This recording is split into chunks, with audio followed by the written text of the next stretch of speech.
वालेकुम, मैं हूं health discipline and mind sciences educator Ishaq Farrukh. Sugar के पेशेंट को जब हम गाइडलाइन देते हैं कि आपने ये कुछ खाना है, तो उसके अंदर हम मूंग की दाल जो है उसको प्रिस्क्राइब जरूर करते हैं कि दोपहर के टाइम पर मूंग की दाल ज्यादा खाएं। प्लीज सुन ले थोड़ा सा कि मूंग की दाल को क्यों प्रिस्क्राइब किया जाता है और ये किस टाइम पर खानी चाहिए ज्यादा।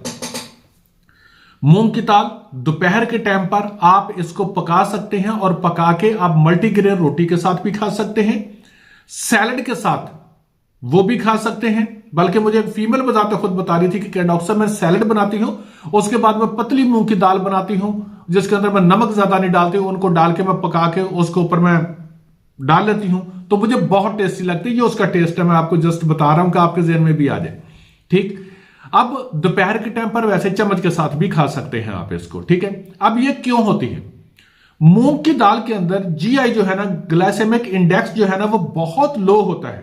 यानी कि ये खाने के बाद आपकी शुगर को स्पाइक नहीं करती कि फौरी आपने खाया और आपकी शुगर बढ़ गई, ऐसा नहीं होता।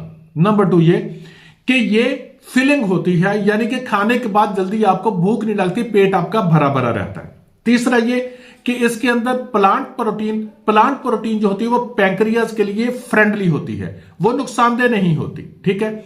नंबर 4 ये कि इसके अंदर मैग्नीशियम और पोटेशियम जो है वो अच्छी मिकदार में होता है, और ये दोनों ही चीजें पेशेंट के लिए ज्यादा फायदेमंद होती है जो शुगर का पेशेंट होता है। ठीक है।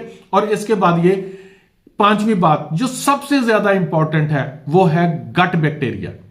और जो दाल है, मूंग की दाल जो है, वो बैक्टीरिया के लिए, गट बैक्टीरिया के लिए, जो अच्छे बैक्टीरिया होते हैं, प्रोबायोटिक बैक्टीरिया होते हैं, उनके लिए ये बहुत ज्यादा फ्रेंडली होती है। इसलिए डॉक्टर जो है वो ज्यादातर जो है वो मूंग की दाल ही प्रिस्क्राइब करते हैं कि ये इस्तेमाल करें। मैं भी प्रिस्क्राइब करता हूं, और तमाम शुगर के पेशेंट जो है इसको इस्तेमाल करें। अल्लाह रब्बुल इज्जत उनको शिफा देगा। Thank you so much. Allah.